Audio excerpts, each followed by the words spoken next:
Welcome to the East End Fellowship podcast. My name is Nathan Walton, co-lead pastor of East End Fellowship, and joining me on the podcast today is Elena Aronson. Elena is the executive director of Ruakh Arts, which is a nonprofit in Richmond that works at the intersection of church ministry and the arts. And she also has nearly a decade of experience working as a consultant with churches, engaging questions around racial reconciliation as well as multi-ethnic ministry. And so I hope you enjoyed today's conversation on white supremacy and the church. So basically the topic for this conversation is around white supremacy in the church. But before we get into all the things around that, kind of the way I'm envisioning this conversation is I'd love for us to hear a little bit about your story and the journey you've been on with some of these topics. But then obviously we'll have some time to talk about, as churches, what questions should we be thinking about? Like what steps can we be taking to do better as believers in the world around some of these things? Before we jump into that, because we're both teachers, I feel like it's always important to help to define terms. Yes. Right? And because when people hear the term white supremacy, they probably hear a lot of different things. And for some folks, it's a triggering term. And, as a pastor, I've gotten lots of feedback about, what that term means and all those things. And I'll say for myself, when I think about white supremacy in particular, I think about a lot of things. I think about practices. I think about systems and structures, things that privilege either white people or even just white ways of being in the world. And so I think they're like really overt ways that can manifest, right? Whether we're talking about just, blatant racism towards someone who's of color or specific policies that could disenfranchise and privilege white people. But also think about like the way that can manifest like more culturally, right? Where like white norms kind of just become the dominant way of functioning in a given space, including the church.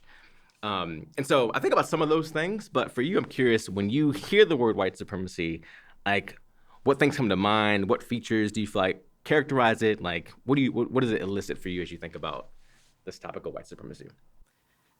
So I used to ask this question to the congregations I would work with, have them define white supremacy. And fantastic. A lot of that would center around this like belief that white people were superior to people of other ethnic, racial backgrounds.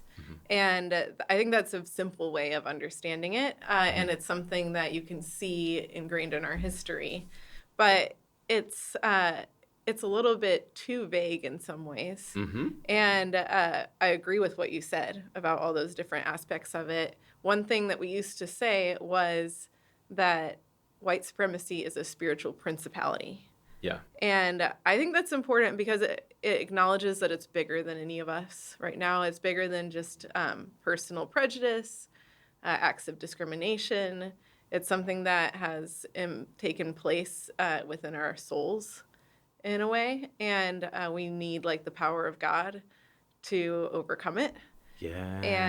And so it has all these different ramifications from that then in terms of our relationships with other people, in terms of our economics, our political space.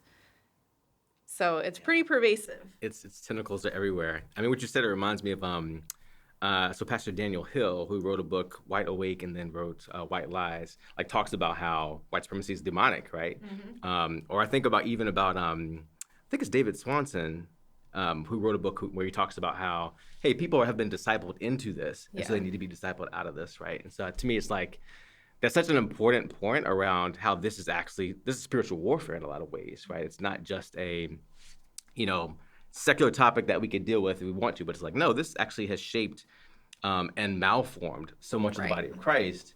And so, thank you for naming that. And, before we jump into all the things related to the church, I'm curious for you, as you think about your own journey, when did you start to think about these categories? Like what were maybe some moments in your life or situations where you realized that, racism is a really big deal and white supremacy is functioning, or what have been some of the things that have kind of shaped your journey?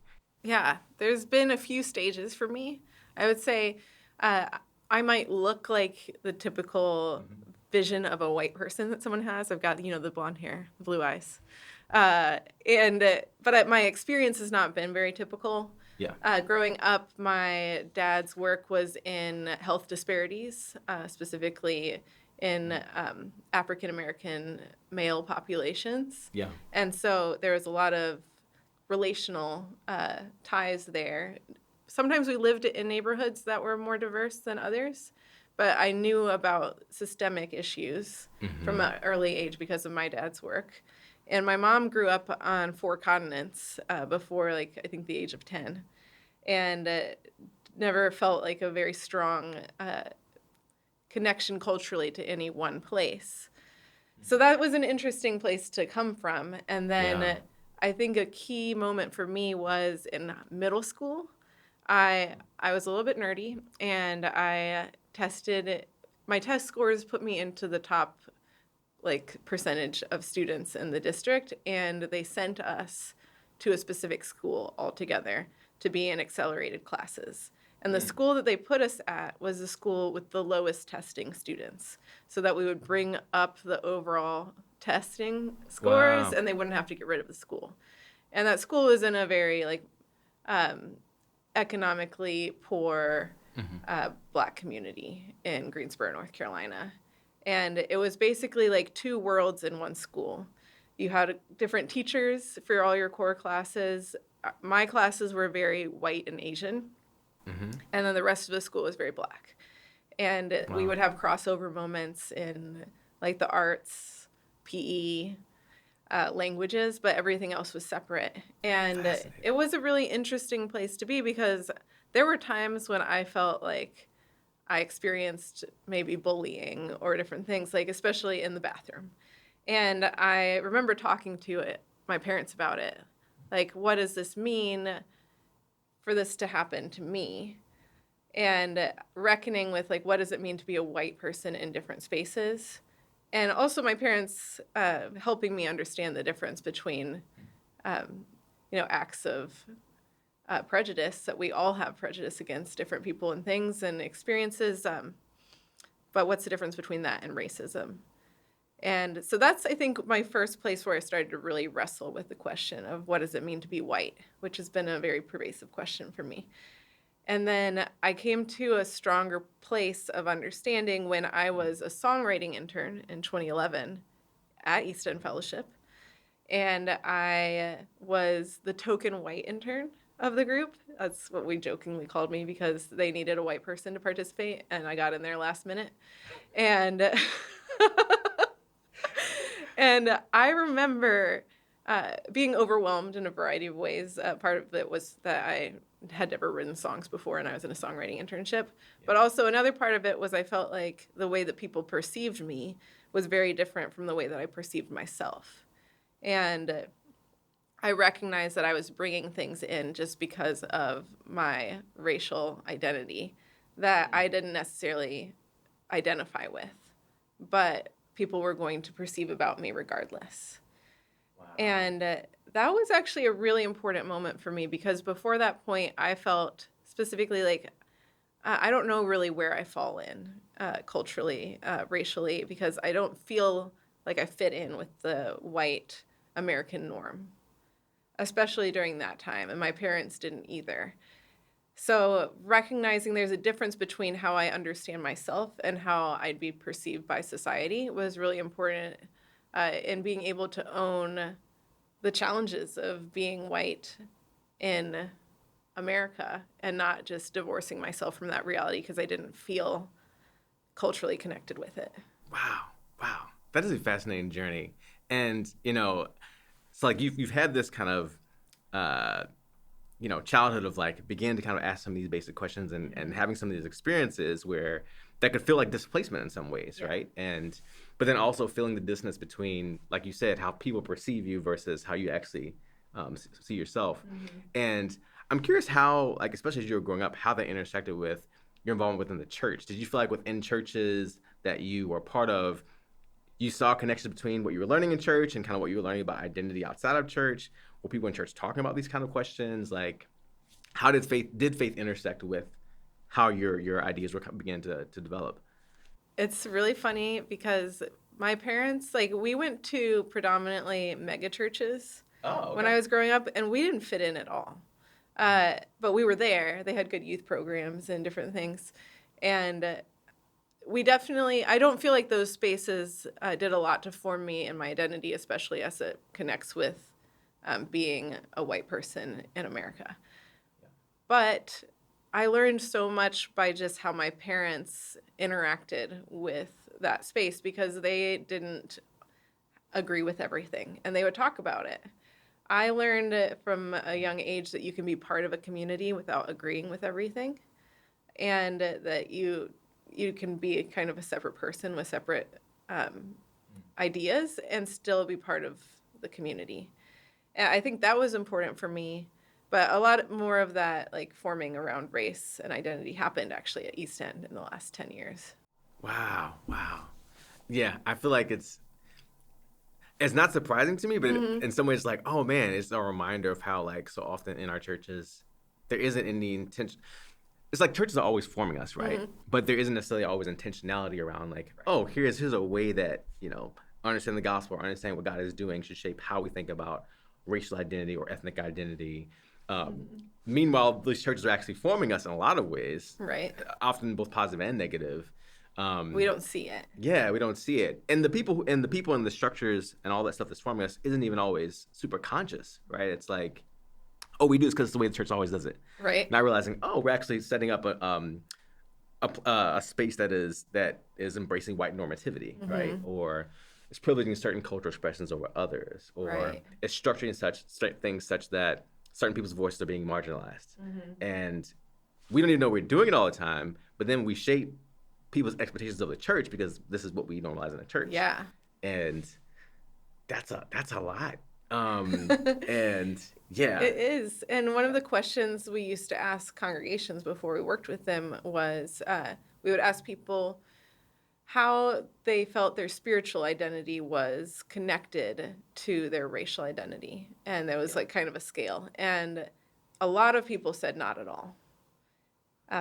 And most people of color said like a high degree of connection. And I just think that goes to show that a lot of people, they are being formed in that way, but they have no awareness of it. Yeah, man. To me, it raises so many questions around, like, what role can the church actually play in helping people to have a framework for making these connections, which we'll get to, but like, there's just so much opportunity there, right? So you've already alluded to this, but clearly you work with a lot of churches, and and I'm sure a decent number of them were predominantly white, and I'm curious for you, like, what were some of the biggest takeaways you had as you were working with those churches over, 8 to 10 years? Like, a long time to be in those spaces. What were some of your biggest takeaways from those conversations, those workshops, those meetings? It's long work. It does not, people want it to be short work, but it's long work. And people want it to make things beautiful and kumbaya, but it makes things more complicated before it goes there. And a lot of people don't want that. What I found is that a lot of churches, when they do seek out work around reconciliation, is because either it has become like trendy within society. There have been times when it was a popular conversation, and for good reason, but then it loses that space and it just becomes a side issue for people. The other thing is when some kind of disaster happens and the church needs help dealing with it. And those are the things that would motivate people most frequently to take part in a process like that. I also saw that a lot of times you might have certain congregation members or certain pastoral leaders that were very invested in it, but the rest of the group wasn't.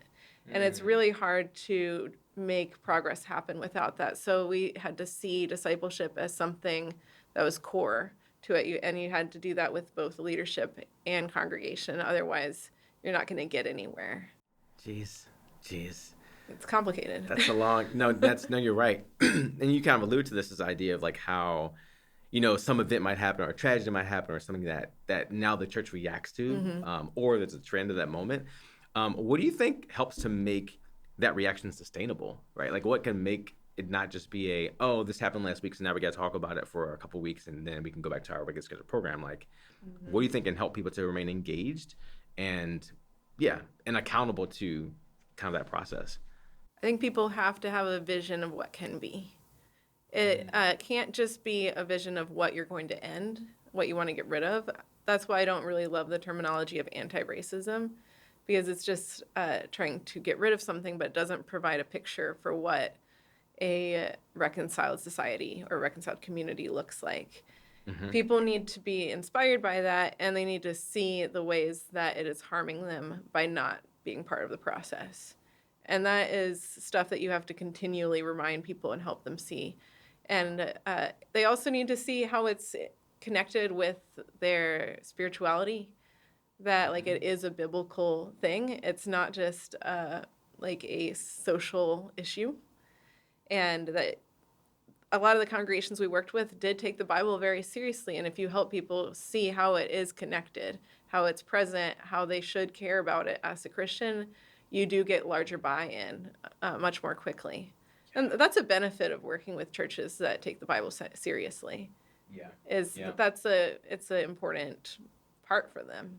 They take it seriously. Yeah. Wow. That's really helpful, because I feel like, I think about the quote from C.S. Lewis in The Weight of Glory, this idea of like we are far too easily pleased sometimes, right? So like if we lack vision for what could be, we just settle and we assume, oh, this would be the best it can be. Right. And it's like, man, what would it mean for us to actually have expanded imaginations so that then we actually are able to cultivate the desire that's sustainable? Yes. Because I think you're right. It's much harder to sustain something if it's just like, oh, we just feel bad about this thing that just happened, or we're trying to escape. It's like, and also it's true too. But yeah. But I love that. I think that's true for communities. I think it's true for individuals as well. And that's a lot of actually what my grad school work was focused on. I got my master's in theology and the arts, and I did my master's thesis on basically a liberation process for the dominant culture. And here we have trigger words blaring, liberation. I did study a lot about liberation theology and try to understand how that connected to an experience as a white person. And realizing that if white supremacy is something that harms our souls, that's also something that we need freedom from.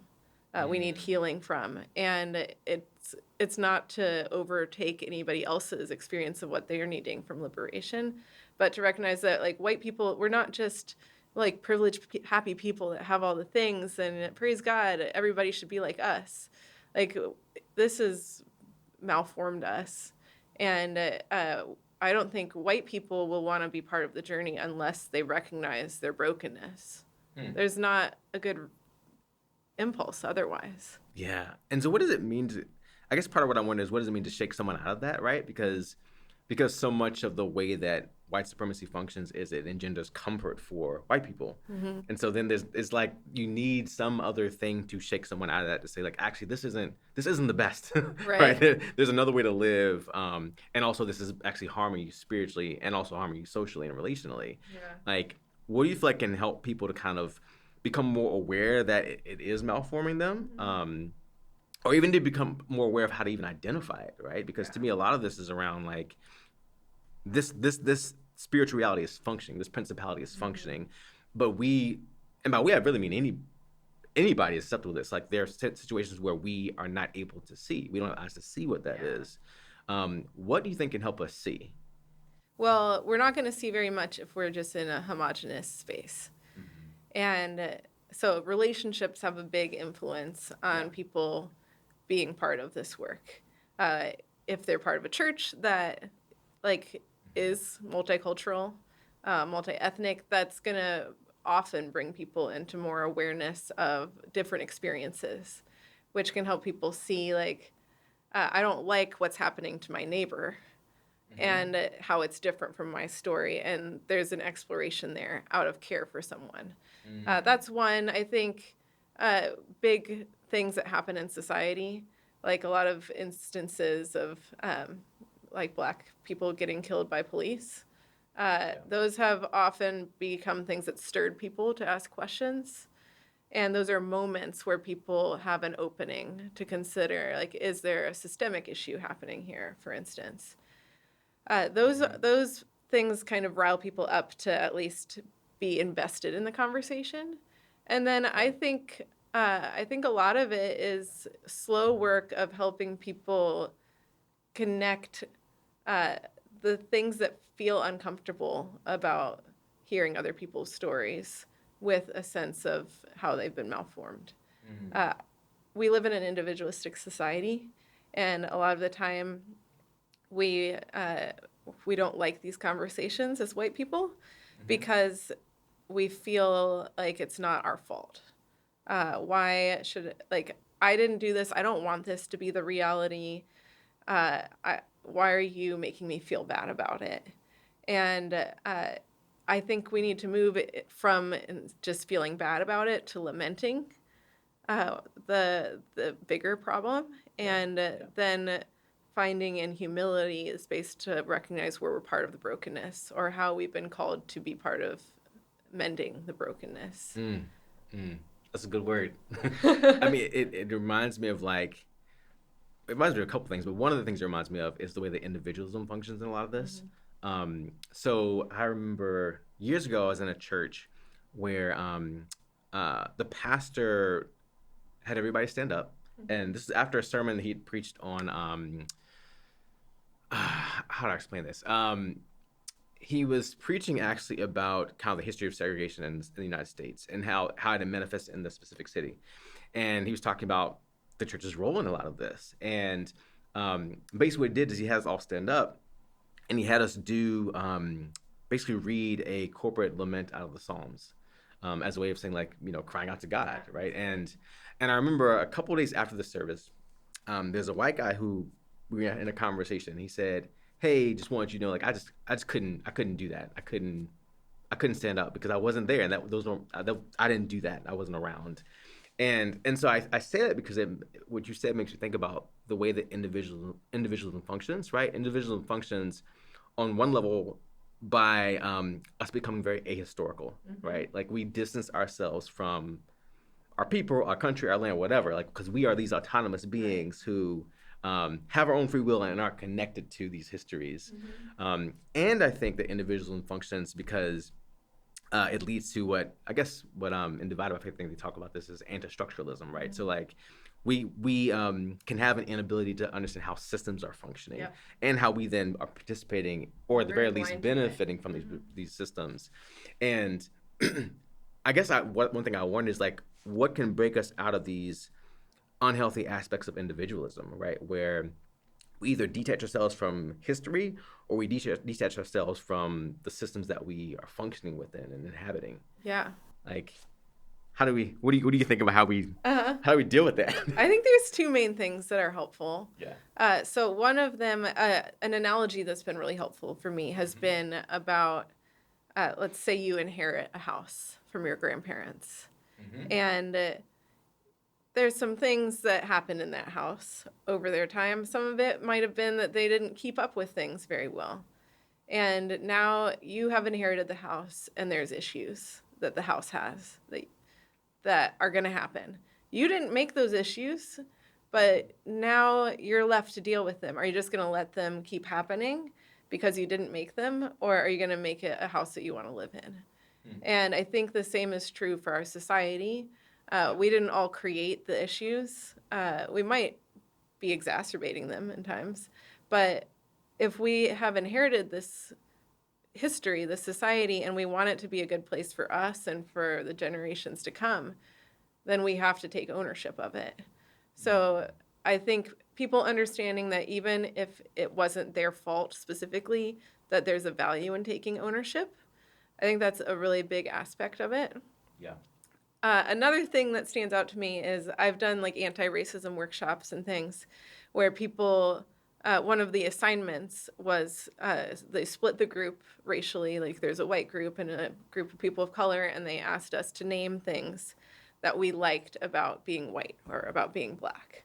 And the white group really struggled with that because everything feels a little weird when you're in that space. It's like, what do I like about being white? Everything feels bad. And I remember being in one space where they're like, oh, you should list the privileges you have because those are things that you should appreciate about being white. And I was like, that's interesting. But what I think is bigger is actually all of those things are tainted.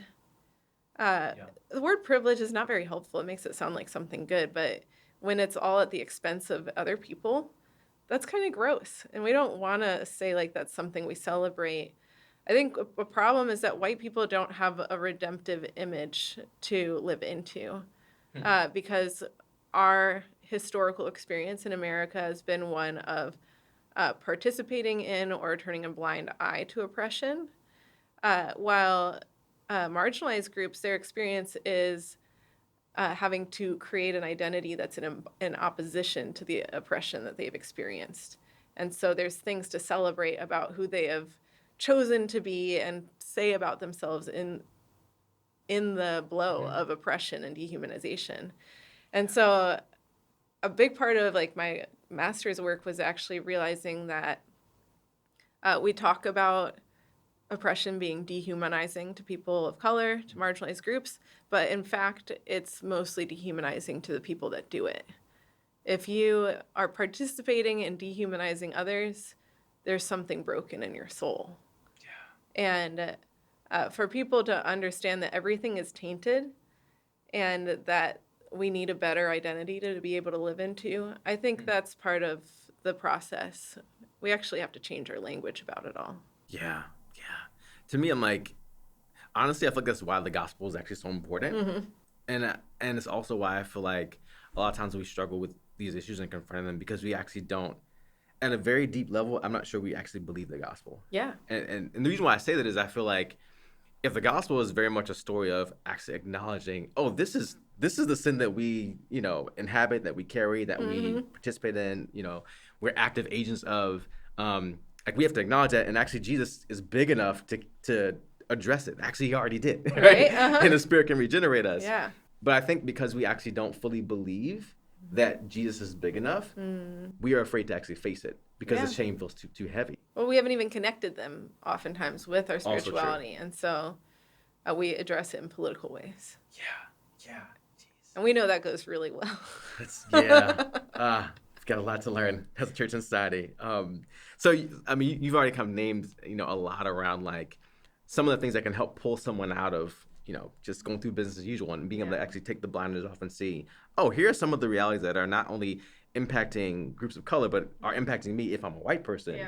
And, one kind of thing that comes to mind as I think about that process that people can be on is like the role of fragility in that, right? Where, people get excited and they can, think that it's going to take this, but it really takes this. And so once they're getting involved and they get their hands a little dirty, it wears them out, or they get discouraged or defeatist or whatever. And, one thing I wonder is like, what does it mean for people to stay at the table and what can help people to stay at the table? And I say that because I'll give you an example of like a tension that I think through. One is like what I kind of think about as a tension between being prophetically urgent versus being pastorally patient. Because I think a lot of times in church it's like, okay, if this is the right thing to do, let's get everybody to do the right thing, right? Because there's a cost if you don't do the right thing.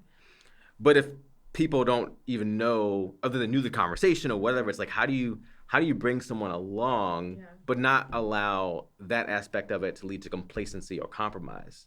Like, so how do you balance, recognizing these are important issues that white people and others need to kind of engage intentionally, but like do that in a way that people understand what they're saying yes to, or if they're going to say no, fully understand what they're saying no to. How do you feel like we do that as a church? Does that make sense? It does. It's a hard question. Something I've been thinking about a lot, and this goes back to needing to have a vision for what can be, is I think that we need a new identity to live into, both as people and as a community. And so if you want people to be on the journey for the long term, you need to have defined what it means to be in your community. And even with like one of the problems I saw in a lot of churches was that people felt like when we came in that we disturbed the unity that was present, and we created a problem, when in fact it was always just a surface level unity. And then it's revealed, and they didn't like seeing that because it felt comfortable for them before. People of color, they weren't feeling the same way. They're like, praise God, now people see this. But it felt like they were here, then they go down before they can go up. And they needed to have a sense that, like, as a people, we value deep unity rather than shallow unity. Even if, let's say you said that every week, that's going to change the way that you think about things. There's statements that help form our identity where we say being part of this place means that we engage in the long haul, or we XYZ. And if we don't have those things to kind of come back to and then see modeled for us, why are we going to do them? We don't know what we're going towards. And so we're going to go towards what's familiar instead of the kind of new idea that was just introduced. That's so helpful. 'Cause I think you're right that a lot of times we don't have, we might have a clear vision, but it's not a good vision, right? So like, what does it mean to have a helpful vision that is healing for all people? Yeah. And have clarity around that so that we all know what we're moving towards. That's such a helpful point. And I think about that in kind of two different ways, right? I think about that in terms of like, kind of to your point, like how can a church have a better sense of like who it wants to be communally? Yeah. But the other thing I think about is like, how do we help disciple people to have a vision for how they function just in the world, right? Because to me, what I feel like is one of the biggest challenges with helping any church to, you know, become reconciled, however you want to frame whatever it is, right? Like move in this direction. To me, one of the biggest challenges is we often want multi-ethnic churches, but we don't lead multi-ethnic lives. Yeah. And so we're not thinking through where we live. We're not thinking through the social circles we inhabit. We're not thinking through, you know, the different causes that we are engaged in because we're just thinking about ourselves or our own enclaves. And all these things to me kind of work together to silo us in a lot of ways. And so then what ends up happening is if we say, hey, we want to be a part of a multi-ethnic church, and we might even join a church that's diverse. Yeah. But then like we kind of retreat back to our own worlds, you know, 6 out of the 7 days of the week. And so I'm like, man, what does it mean to both have a good vision communally, but then also to have a vision around like, what does it mean for me to exist as a disciple in the world? Yeah. And how do we make that an everyday thing? You know, that's, and I don't know what that looks like. I'm trying to do a little bit of writing on it now, but like, I feel like that's one of the missing pieces of how, if this actually is not, you know, an addendum to the gospel, actually is a huge part of discipleship, what does it mean for that to also have an implication for how holistic it should be in our lives? Yeah. Yeah, because I just feel like that's a lot of the, I feel like that is a big challenge. Yeah. One of the things I did, this was a while back, I was doing a workshop with the church, and I created this like self-assessment around like, hey, as you think about people who are outside of your ethnic or racial, you know, community, you know, how often have they been at your dinner table? How often have you been at their dinner table? Because a lot of times white people want to have you over to their house, but they ain't coming to your house. So it's a whole other conversation. Or like, you know, if you look at the log in your phone and the last 10 numbers that you've dialed, like how many of them look just like you racially? Right. And so it's fascinating to kind of get, because this was a predominantly white group, and realizing like, oh man, like that's, to me, that's, in some ways that's the real conversation. It's like, we're not leading lives such that our churches are set up to reflect the diversity of the kingdom, because the majority of our lives, that's just not the way things are set up. And I think our society is set up to engender this siloing, right? Whether we're thinking about, you know, social media algorithms and connecting people like you, or whether we think about residential segregation, right? All these things are stacking the deck to keep us separate. And so then to your point, it's like, okay, so what does it mean for the church to be this this countercultural witness that actually can disrupt and interrupt the normal course of things? And yeah, I feel like we've as a church, kind of capital C, we haven't done a great job of that. But I think as a church, lowercase c, our church, we have a great tool of our house churches as a way of at least adding one more day a week of reminding us what our identity is. And it's not within the church building. It's in a different space. And the more spaces we can do that in, the better. But I also think we have to help people connect the statements about we are a community that does this to a statement of I am a person that does this. So if you say in this space we're people that value deep unity over surface unity, can you say when you go to your workplace, I'm a person that values this, even if your workplace actually doesn't? Yeah, that's a really good point. And to me, part of what that kind of helps us to think through is how does it actually play out in the day to day, right? In all the spaces, as we say between Sundays, right? Right. And one thing that I think it was Sandra von Opstal, it's a pastor I think in Chicago, and she one thing she talks about in one of her books is just the role of mutuality in some of this, because I think a lot of times, particularly for white people, when they're thinking through cross-cultural relationships or thinking through, what you name it, a lot of times it's how do I help somebody? What can I give? What can I do for someone? And not necessarily so much how do I enter into a redemptive relationship of mutuality and redemptive practices of mutuality. And so I guess along with a way of saying a lot of times paternalism and saviorism becomes the form of our of our cross-cultural interaction. Yes. And how do you think that as a church, for those of us who are very susceptible to that, because there are ways that people of color can also do that. Oh, yeah. How do we move out of that, right? How do we become self-aware enough to even know when that's happening? And then how do we become discipled to inhabit a different way of living and to be okay with not being the person with power in all these interactions and relationships? How do we move from paternalism to mutuality? Oh, yeah, right? yeah. How do we do that? Because it's easy to not do that.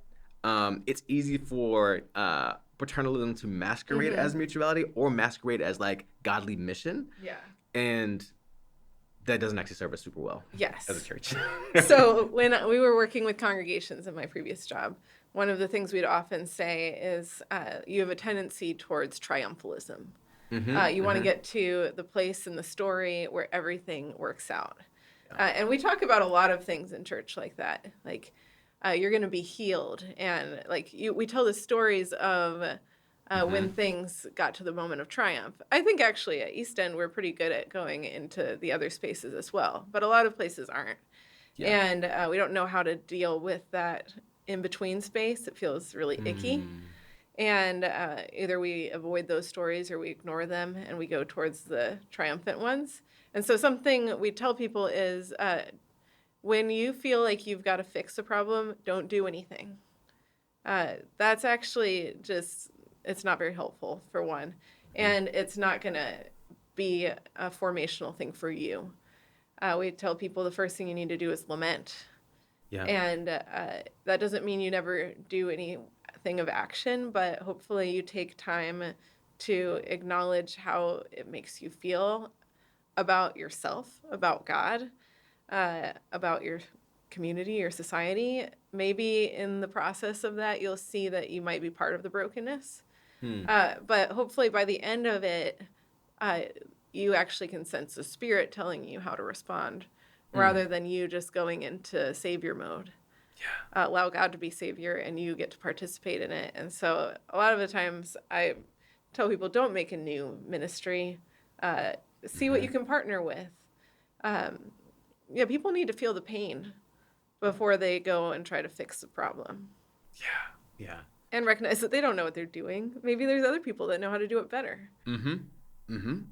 That's a really good point. I mean, John Perkins used to always talk about how, if there are actually issues affecting a community, usually the answer to those issues is within the community. The assets are there, the resources are there, and so it doesn't always require someone outside who can swoop in on a white horse, right? Right. And even when you mentioned kind of the role of the Spirit in that, to me, it's the invitation is really to embrace dependence on God in this and to actually acknowledge we don't have the answer. Right. Because if we could fix all this, we would have done it already. Absolutely. Right? We don't want it. Yeah. And so how do we, actually position ourselves to be open to the Spirit and for that to be a continual confession that we don't have the answer, but that's okay because God is actually big enough for that. Yeah. And you alluded to this earlier, but like one question I've been thinking about is like, what are the actual practices we can engage in that can help with some of these things? And you mentioned lament as one of like, hey, before we go to fixing or doing or whatever, how do we lament like the reality of things? Yeah. And to me, that's also a way of taking inventory of history and recognizing that our history lives with us. Yeah. And in us. And other things you've mentioned have kind of alluded to, like, the importance of cross-cultural relationships and intentionality around that. And I'm wondering, are there any other like practices you can think of or tools that can help people to become more aware of how the realities of things like white supremacy function in our churches or in our world, and also are there other tools that can help us to actually be healed? Yeah. Right? What can help us identify what's happening, but then also move in a positive direction? Right. I think, like lament is tied in with a lot in that you have to acknowledge brokenness to lament, and that's one of the most important steps. I think it's the first step. And then hopefully lament leads you into confession if you have a part in things. And all of us have a part in some things. So confession is hugely important and something we don't like to do very much. Maybe we'll do it in a personal prayer, but how often are we doing it in front of people? How often are we repenting of things?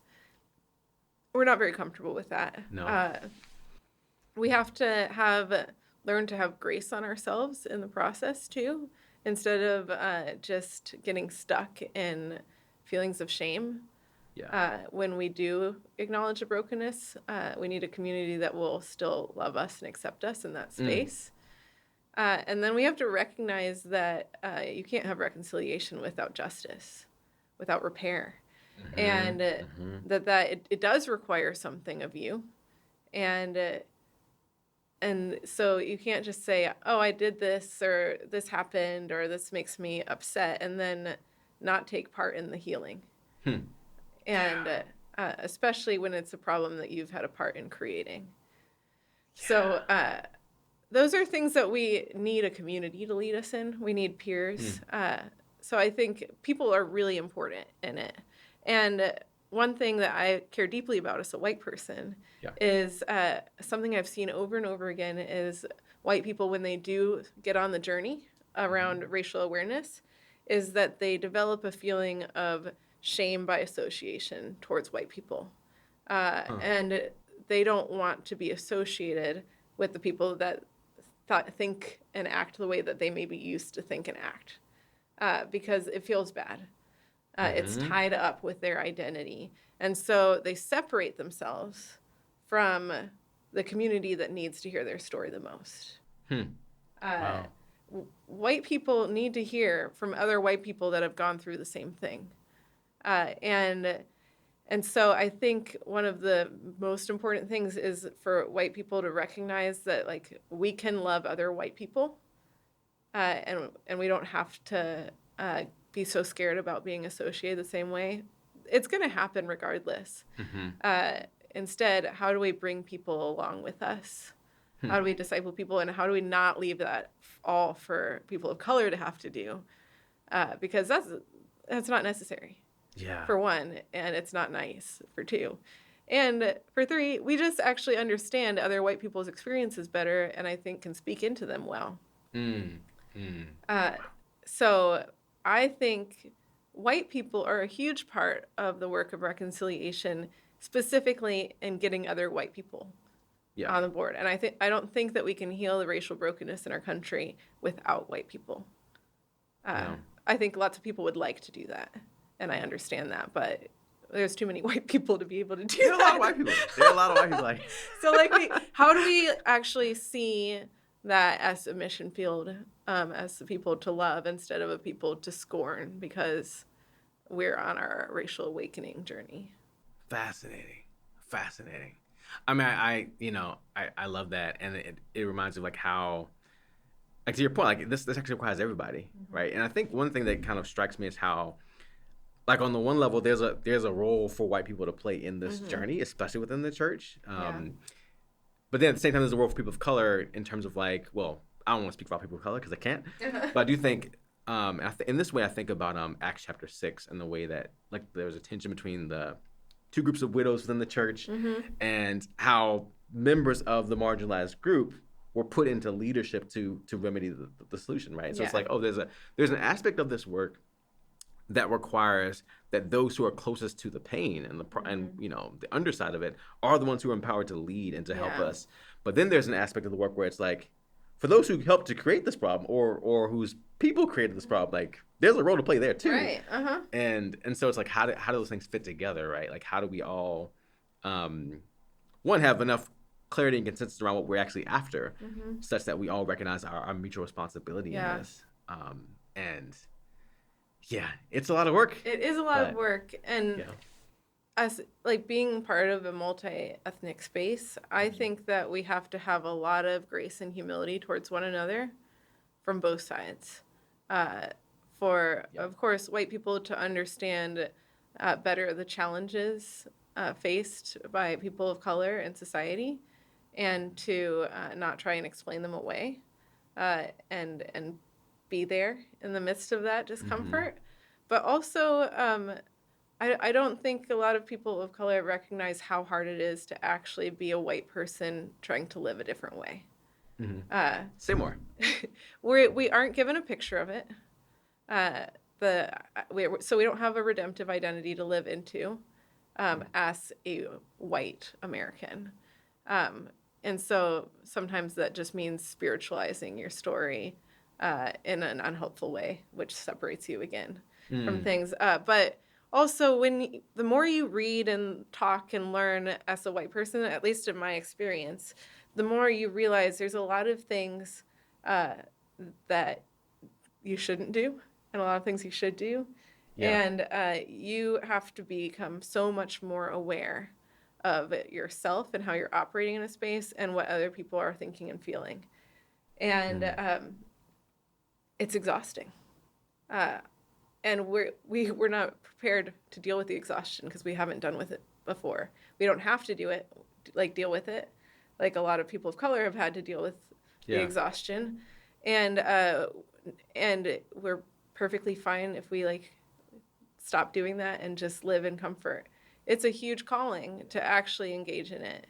And I don't think that there's a great realization of how much work it is to choose to be active in it. Yeah. I mean, I think to me, it's like, oh yeah, it's a reminder of how much there's a lack of understanding in a lot of different directions, right? Because I think you're right. Like for a Black person, I'm not gonna experientially know what it's like for a white person to opt into this type of work.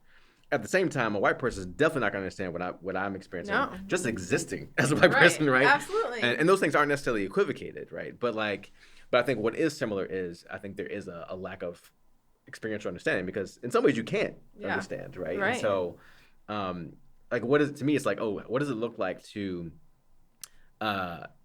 cultivate enough empathy and compassion across these lines, just that we care enough to actually understand and want to hear someone's story, and then care enough about them to actually do something about what they've experienced. And that's, to me, two things that come to mind for me are like the role of honesty in a lot of this, because some of this is ignorance. Like, people don't know all the things, right, or what other people are experiencing.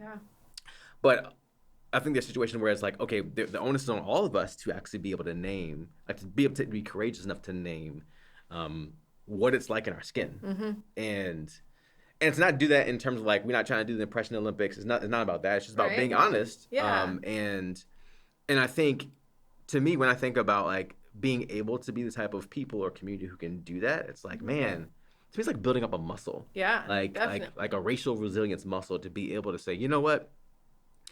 I'm going to be willing to hear someone's story. I'm going to be courageous enough to share my story. And we are going to commit to one another such that we can walk through that with Jesus. And it kind of makes me think about marriage, right? Like how I was talking with someone about this recently, where, I think about how when you decide to get married, if you decide to get married, right? Like, you're making a commitment. You don't necessarily know all the things that are going to come up. But like once all things come up as you're, walking or living out a married life with someone, like you already made the commitment. So like in theory, hopefully the commitment is the baseline. Yeah. And so there should be hopefully there's some level of, hey, I'm going to assume positive intent, or there's some level of trust. And so when you run into like these hard situations, you have something to fall back on, and hopefully some positive shared experiences too. Right. Right. But when we think about the church, we talk about our covenant with God, but a lot of times, our church talks about our covenant to one another, but not necessarily all churches talk about it in that way or have that framework. And so what I've realized is like a lot of times people actually haven't committed to one another. No. And so as a result, they don't have the spiritual or relational strength really to bear the weight of some of this, to bear the weight of honesty, to bear the weight of like naming racial trauma. And so it's like, man, how do you even get to the point of having the foundation relationally so that, and setting helpful expectations for people around like what community really should look like, such that when things hit the fan, we're like, oh, okay, I know that you said that, but I'm going to assume that you didn't necessarily mean this thing. So let's talk about it. Yes. Right. And no one's leaving the church the next day because they got offended. Right.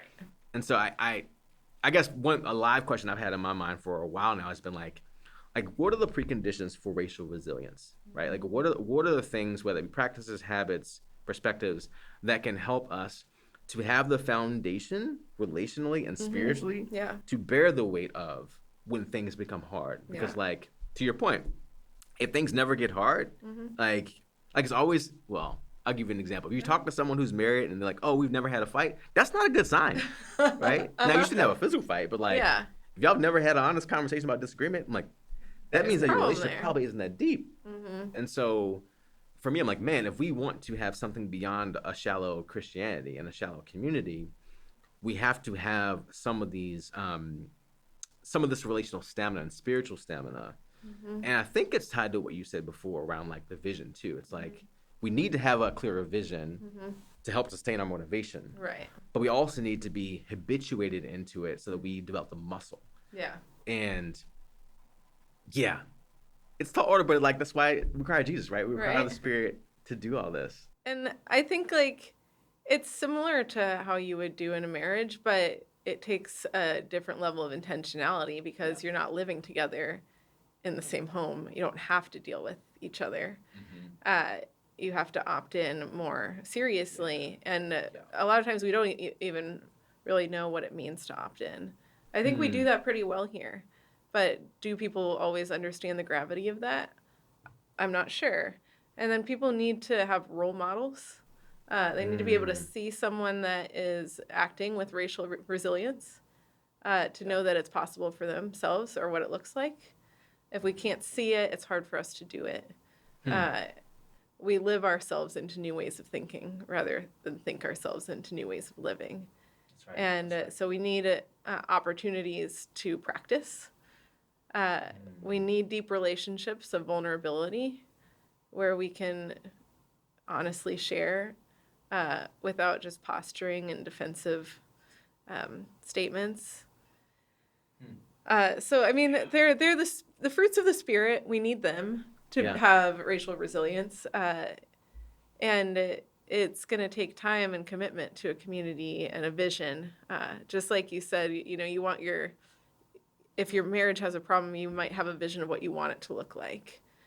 We need that for a community as well. And we need to celebrate along the way. Like the lament is important, but if we don't ever celebrate, where's the joy? We need joy in the process so that when something beautiful happens, we can say, look at what's happening here. That builds resilience as well, when you can experience joy along the way. Yeah, no, that's so good. As someone who's worked with churches, you've seen the good and the bad, right? You've seen complicated situations, churches that you might show up and you're like, you know what? I don't know if this church is going to make it. Right? Yes. But I'm also curious, like, what gives you hope as you think about churches you work with, or just a church kind of writ large? What gives you hope that churches will be able to move in the direction of being able to not only identify things like racism, things like white supremacy as they function in churches, but also hope that we'll actually be able to exercise this, right? If this is really a spiritual reality that's at play, how what gives you hope that we can be free and we can be healed? Yeah. Well, first of all, what really destroys joy and hope is, I think, the sentiment of it never good enough. If we always are expecting perfection from one another and ourselves, we're not going to get there. And we're not going to have a lot of hope because we're going to continually fail. As an educator, one thing that I love and what made me keep wanting to do the work is the aha moments. When you've helped someone see something in a new way and you see a shift happen, that now they might move forward in a slightly different direction. To me, that's exciting. That's what the life is about. The Christian life is continuing to make small adjustments as you understand things. And maybe you have to make that adjustment a few times. But that gives me hope. I've seen plenty of aha moments of people who understand things in new ways, who are invested in learning more. I also have hope because of my own experience and having seen the way that these topics have impacted me, the way that it's helped me embrace my own identity in a healthy way. That feels good. And I have plenty more to learn and to grow, and there's times where it doesn't always feel good. But to know that I have been able to understand things in new ways at different times of my life and change accordingly, that gives me hope. And then, being able to see the relationships and the work done by others who might be further along on the journey gives a picture of what things can be, not just in the imagination, but in reality. And like that kingdom breaking through kind of moment. Fantastic. Gives me hope. I mean, I love that you use this kind of imagery and language of like kind of the steps that we can be taking. And to me, I'm like, yeah, we're not going to arrive today or tomorrow, but like the most important thing is that we are walking with the Spirit and allowing God to kind of take us to where we need to go. And so thank you so much for your time. Thank you for your insights and thoughts. And look forward to the next conversation. Anytime. Great.